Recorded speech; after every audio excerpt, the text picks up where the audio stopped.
Hey, discerned listeners, sister wives, let's watch. My name is Dr. Kirk Honda. I'm a therapist and a professor. As a reminder, don't use YouTube as a replacement for therapy. If you need a therapist, get one. You deserve it. We all do. Let's watch. Almost have my own place.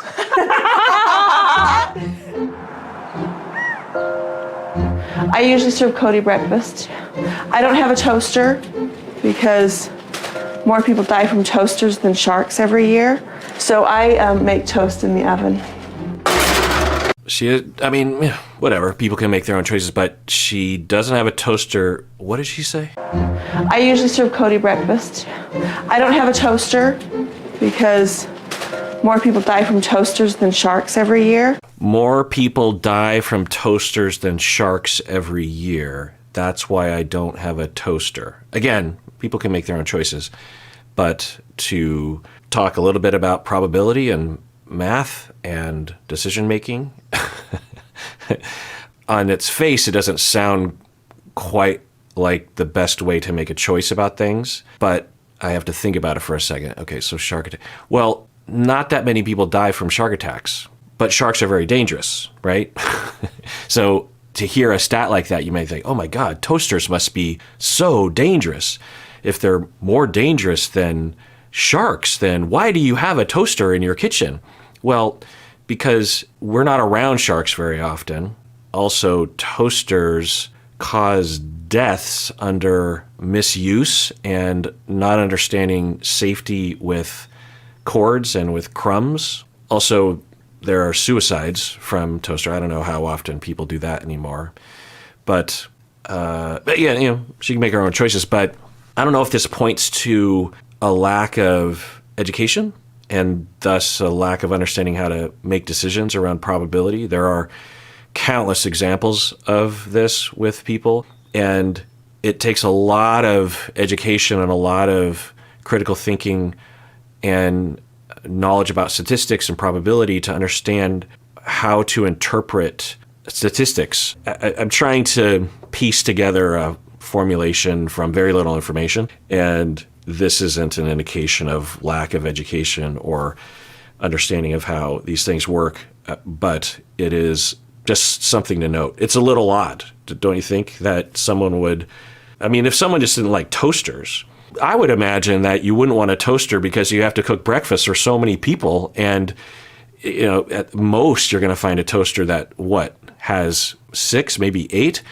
but an 8-slice toaster would take up so much counter space. That's what I'd be thinking. I'm thinking, well, it's so much more convenient to use the oven if you're going to be making 18 pieces of toast. Shut up. Yeah. She's the greatest cook.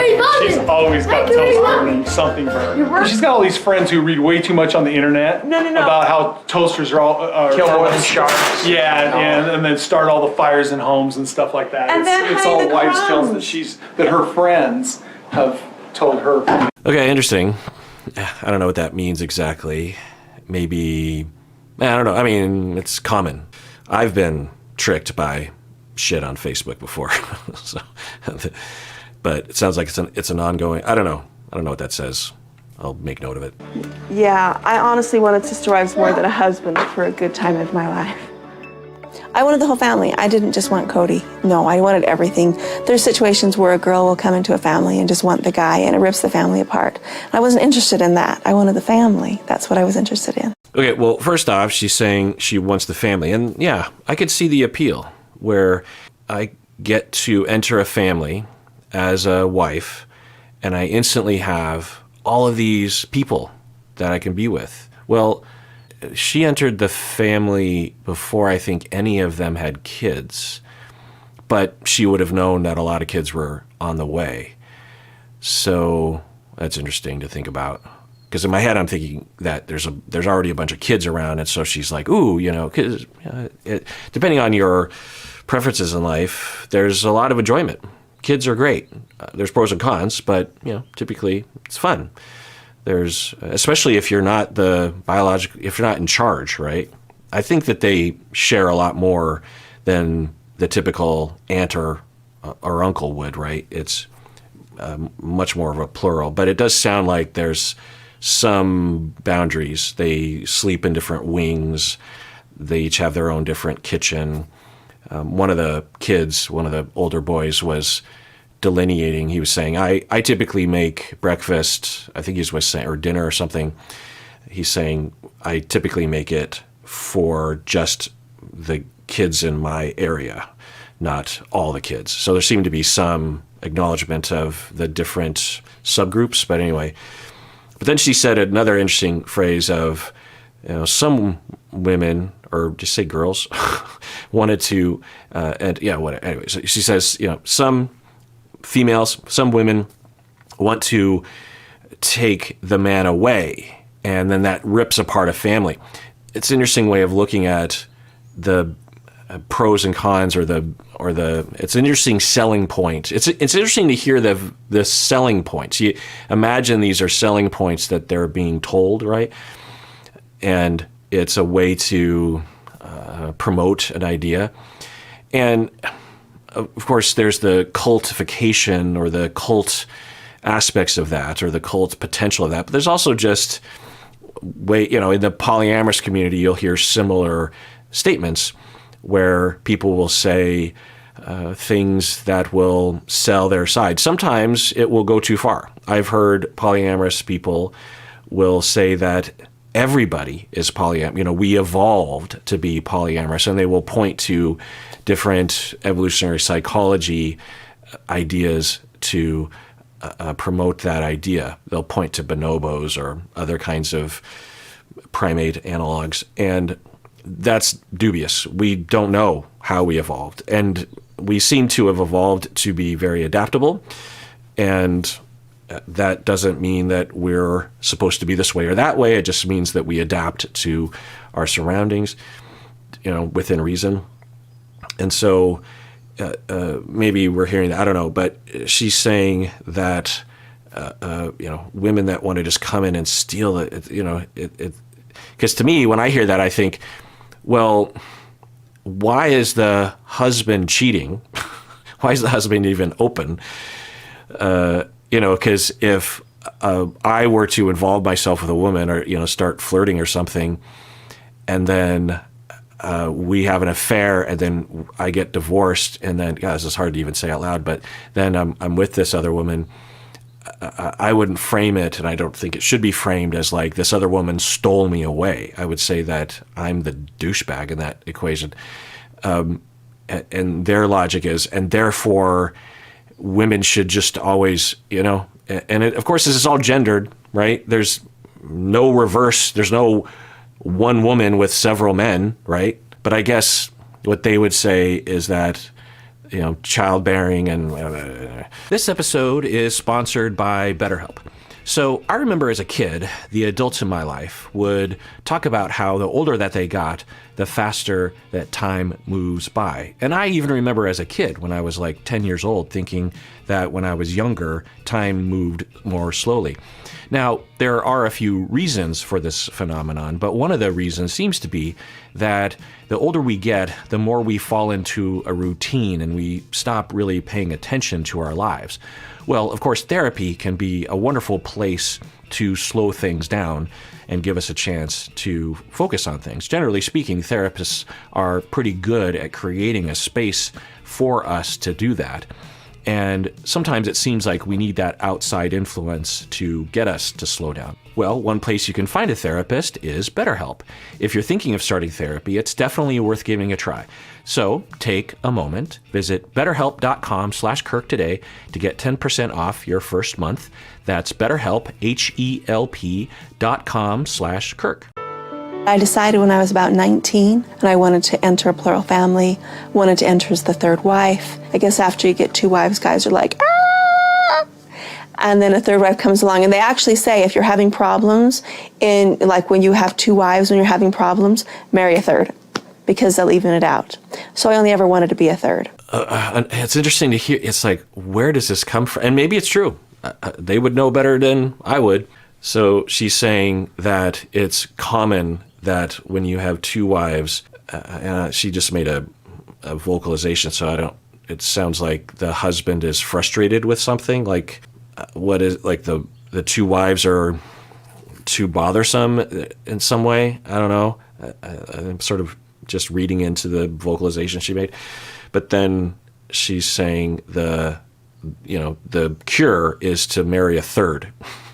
And that sounds like one of those things that people say that doesn't really pan out. Like, you'll hear people say, when you have your first kid, it can be really hard. And you have your second kid, and whoa, boy, it's like a lot of work. But when you have your third kid, then everything like locks into place. And might there be situations like that? For sure. I know some people who will claim that, but that doesn't make any sense, really, right?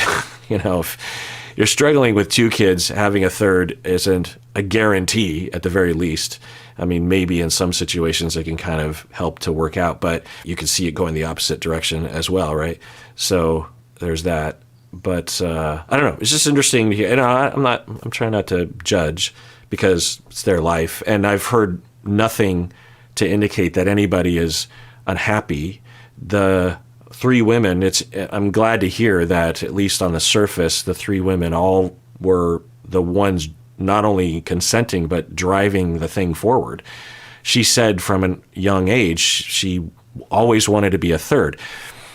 Then you have to think about the cultivation of these individuals. I mean, the thing that I'm not hearing and is not being portrayed is the insular nature of these fundamentalist groups. They have cult elements, whether it's a full cult or not, depending on your spectrum or your gauge or your criteria. There almost always is some cult elements, meaning that the control over your thoughts and your behavior and the propaganda about the outsiders, even other Mormons, right? And how they're all going to hell and they don't know how to live life the right way, and they're not living by the word of God and all that kind of stuff. And if you're raised from, I'm taking my notes. Yeah, she was raised in polygamy, so she was born into it, according to my notes anyway. And if you're raised in that, then you don't have any possible avenues to evaluate whether or not this is what you want or not. I will say, though, that my experience with polyamorous families with kids has demonstrated there's a lot of ways to be happy. So, if we looked at if we could somehow open their brains and look at how much outside influence has eliminated their personal choice in life and hampered their ability to meet their needs, we might find that the polygamy aspect is lower on the list than other kinds of controlling aspects of their life, like the control about how many kids to have, or the control about what a marriage even could potentially look like, or the control of one's career. If you're always having kids, then it's sometimes harder. It's not impossible, but it can be harder. So the polygamist aspect of harm, if there even is harm, might actually be lower on the list, because as I viewed polyamorous families, they can be really happy with and typically, at least from experience, when I see children being raised, there's typically either one husband or one wife with multiple partners in the house. And I've seen both. And they're, with these families, it gets nuanced, it gets interesting. And when I'll talk one-on-one with the kids, there's pros and cons. But it's strange just how normal they're, and I guess this show will portray that when you are ground level in these situations, it just looks like a regular family. And that's the way they look, to me anyway. I don't know, I'm just sort of working this out. I never wanted to be a first at all, because I didn't want to be married to a guy by myself. And then I didn't want to be a second because I felt like they were a little wedge in the relationship, and I didn't want to be the wedge. It's just so interesting to hear. I didn't want to be a wedge. I didn't want to be a wedge. It's interesting to think about what she's claiming, and I think if I'm hearing right, this is something that she either was told and or saw, because that's the community they lived in. And okay, so was Janelle a wedge? Is that anyway? And it's interesting to think about the different personality types given the order in which you married somebody. Yeah, I'm sure there hasn't been any research on this because it's so specific and potentially problematic in some ways. But I think she's not saying this directly, but there's a possible claim here of like first wives have a particular profile of personality, second have a particular profile, third has a particular profile. So I don't know. That's interesting. And then she said something else. First at all, because I didn't want to be married to a guy by myself. I didn't want to be married to a guy, but I would love to follow up, and maybe we'll hear an answer to that. I'm guessing we won't. Why did you not want a man to yourself? That's an interesting way of putting it, right? Sky's the limit in terms of what the factors would be there. Maybe, I'm guessing, given everything I've heard thus far, it would be something like, I didn't want to be responsible for taking care of him all the time, sexually and emotionally and romantically. I want to take a break every now and then. Yeah, it sort of sounded like, it sounds like of the women, they each have a different level of desire for Cody's time, romantically, time-wise, and sexually. I'm forgetting where she was in that spectrum. But anyway, so it could be that, or it could be through experience she knows that men can be abusive and harmful. And if she's alone, then that would be a problem. That brings up another topic of abuse and control and harm, because you have the sister wives who presumably can band together, but then if you live in a cult that will demote. The other question is, like, if you have 50-50 boys and girls in the cult, like, mathematically, what happens to, for every Cody, there's two other guys that don't have wives? So how does that work exactly? And why would a cult even want that? How does that work? Yeah. And then I didn't want to be a second because I felt like they were a little wedge in the relationship, and I didn't want to be the wedge. I only ever wanted to be third because it sounded the easiest. It sounded the easiest. It sounded the easiest. So it would be harder in her mind to be the first or the second. So that kind of lends itself to that. She didn't want to be a first because then she would have to, provide all the needs to the husband. And in a patriarchal society that we live in, but they might live in a lot higher degrees, then it could feel like, well, whatever men want, you have to give it. And so it's better if we have a team providing. I don't know. I'm reading into it. All right. Well, let's adjourn there. I want to give a shout out to the upper tier YouTube members. Thank you so much for all the members, but these people are at the upper tiers. We have Fernando, the Clearfield Vlog. We also have Elizabeth. Thank you so much. And the House of Smushy, Nils Carlson, and Lamia. Thank you so much for being a most deserving viewer. And then the middle tier members, we have Brittany and Paola and Joy and Junie, good old Junie. Check out her YouTube channel, Junie Desiree. She does videos frequently on how to make scrapbooks, journals, but it's way more than that. And she has a very soothing voice, and it's sprinkled in there with some wisdoms, a very soothing video. Beatrice, Ooh La La Creations, Andedum, good old Andedum, Brian Bites, Amber, there's like wingdings, but it looks like Eliza, Aiken, Shayna, or Shanna, probably Shayna, right? Kayla, Karina, Anna, Zoe, Amber, Heda, or Heda, probably Heda Lettuce, it says, Penelope, Salvador, Colette, good old Colette. Colette Fair makes compilation videos of my ridiculousness. You can check out her channel.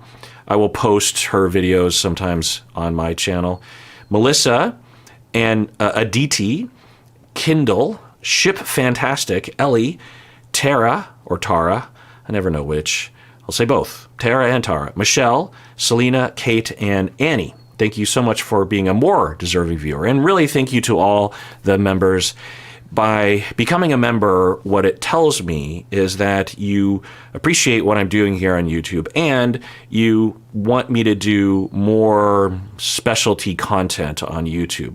And when you become a member, you get access to that specialty content that is only available for members. And I want to do more of that moving forward. Otherwise, well, not otherwise, either way, take care of yourself because you deserve it. You really, really do.